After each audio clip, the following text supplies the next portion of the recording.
Hey folks, David Stewart here. It's time for another Thinking Thursday. Today, it's a concept that has several applications, and that's what I call framing.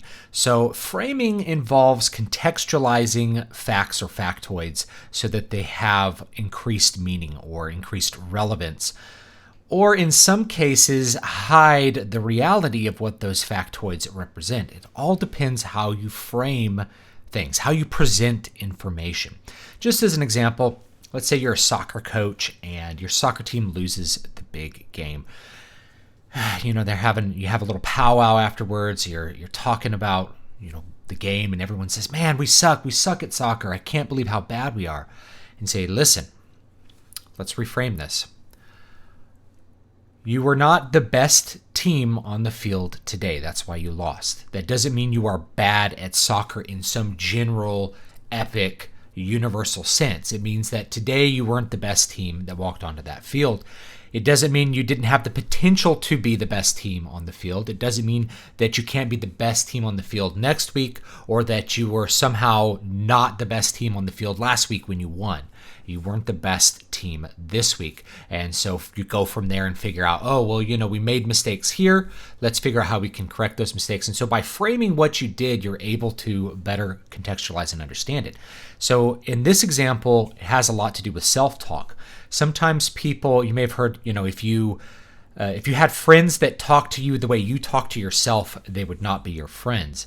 And that's an interesting way to think about framing. A lot of people tend to make universals out of negative things about themselves. So if they overeat a particular day, it's that they have no self-control, rather than, I didn't eat great today. That doesn't mean I can't eat great tomorrow. So when you bring the frame in closer, you're usually able to better contextualize facts and actions and relevant things about yourself so that they don't become some sort of emotional crises. If you're looking at a habit, though, that's like, I drank today and yesterday and every day before that, I probably have a drinking problem, maybe you should look into fixing that. So that's another framing thing. It's like, I drank today, but did you also drink the previous day? How many days in a row have you consumed a large quantity of alcohol? And so by broadening the frame, you're able to actually identify long and persistent problems as well. Now, the other thing about framing is that if we're trying to talk about something in dialectic, you're trying to talk about facts, how you frame those facts, how you contextualize them, has a lot to do with how the meaning is assessed by anyone that is consuming those facts or trying to understand them. Just as an example, I've used this one before in previous videos. If I say Mount Whitney is however tall, 12,000 and something feet high, what does that mean, though? Is that a tall mountain or is that a short mountain? We need more information to figure out what the height of Mount Whitney really means. Well, it's 12,000 feet tall. The next tallest mountain in California is 10,000 feet tall or something, right? So you look at both of these particular factoids, and what you realize is that, the height of this really tall mountain matters because it's the tallest mountain in California. And as you broaden the frame, it's the tallest mountain in North America.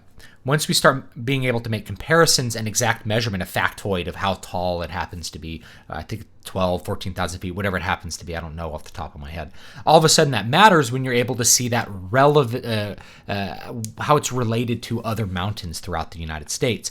Or you finally go up to Canada and you get up to Alaska and you see Mount McKinley and you're like, Mount McKinley is even taller. So you have some relative idea of how tall things are. And as you broaden the frame and you get out to the Himalayas and Mount Everest, you see that Mount Whitney is really not that tall. So depending on what frame you're looking at, you realize Mount Whitney can be a very, very tall mountain or only a moderately tall mountain, depending on your comparison.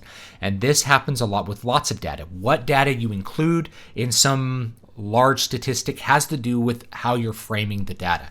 So if you say, gun deaths account for such and such number of deaths, but you're including within that all relevant gun deaths, which includes suicide, you may be actually deceiving the person who hears that because they think that gun deaths doesn't just involve suicides, which are the most common, but involves homicides. That is one person killing another person. So by leaving certain information out of that factoid and framing it in a broad way that's missing a lot of details, people contextualize it in an improper way. And I think that that's intentional in that particular case. And you can look at it for lots of different things. It's why when you approach a debate, This is a technique that you'll see in legitimate debates. How you frame information is how you're going to end up drawing the meaning from it and actually making a logical point. In a lot of cases, deciding on definitions is extremely important, because if you can both decide on proper definitions, there's often no debate at all. Or the debate comes down to what's the relevant framing of the information for whoever is going to decide who wins the debate. So the framing of information is extremely important in our discourse, particularly in what people call the dialectic, which is going to be trying to do arguments rather than pure rhetoric, where we are just trying to convince people with emotion. Anything else that'll work. So that's something that I think would be an interesting thing to think about in your own life, how you frame your actions, either to understand real problems you have, or to understand that certain things are, not as problematic as you might believe, as well as how you frame information, how you understand information when you communicate it to other people and when you receive it.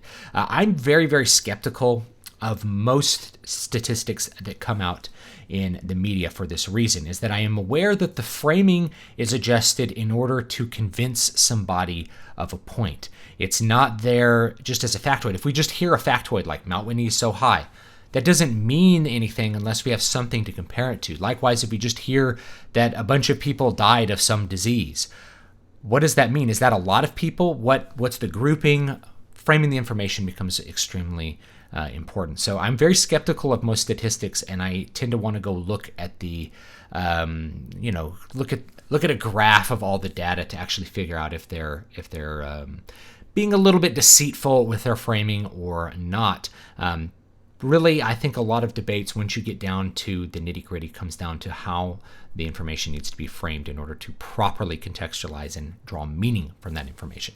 So thanks so much for watching. Don't forget to like, comment, and subscribe. Leave me your thoughts down below. Give me some examples of how framing can either be helped, it can help you to understand yourself or help to understand a particular set of facts, or it can actually be deceptive. Deceptive uses of it should be definitely identified to help people have a better understanding of reality. So thanks so much, and I'll see you guys next time.